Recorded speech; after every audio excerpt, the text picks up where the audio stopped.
قیامت کے دن شکوہ کنا ہوں گے۔ فرمایا وقال الرسول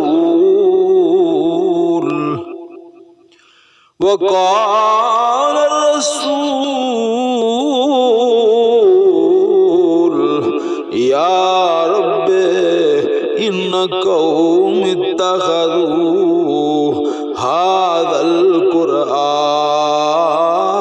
مہجورا۔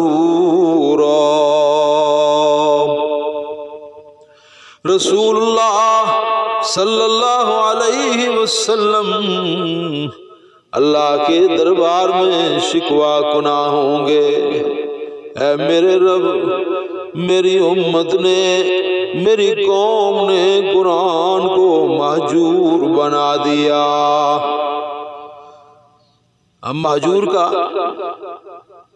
معنی آج انشاءاللہ آپ سماعت فرمائیں گے، میں ابھی اس کا معنی بیان کرتا ہوں، لیکن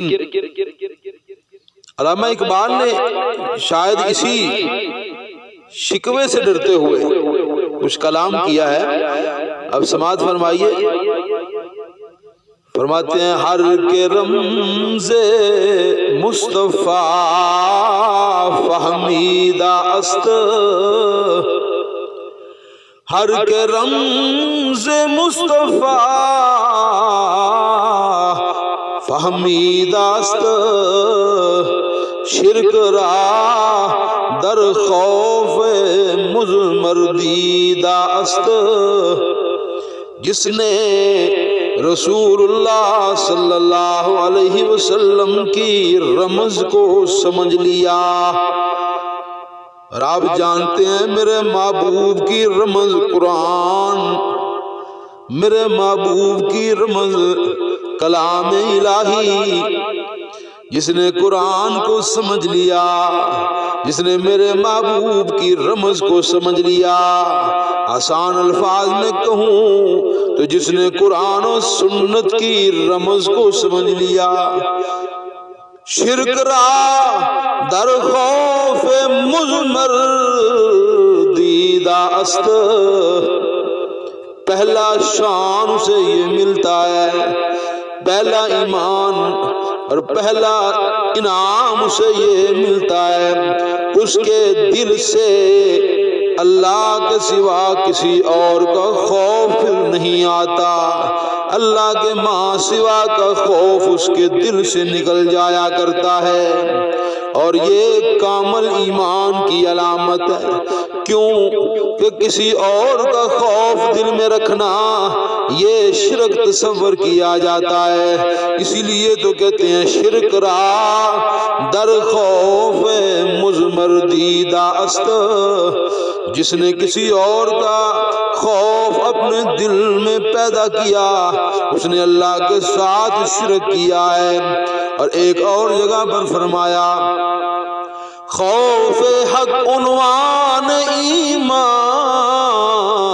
است و بس، خوف حق اللہ کا خوف عین ایمان کا عنوان ہے۔ جو اللہ سے ڈر جائے اسی کے لیے ہی تو کہا گیا وَلِمَنْ خَافَ مَقَامَ رَبِّهِ جَنَّتَانِ،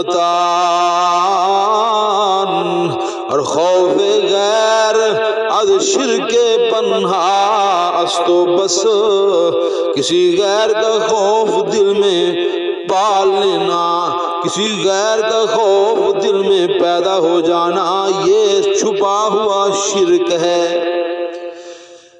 جب قرآن کی رمز سمجھ آ گئی، جب میرے محبوب کی رمز کو سمجھ لیا تو پھر اس کے لیے یہ دعویٰ کرنا آسان ہو جاتا ہے گر دلم آئینہ بے جوہر است،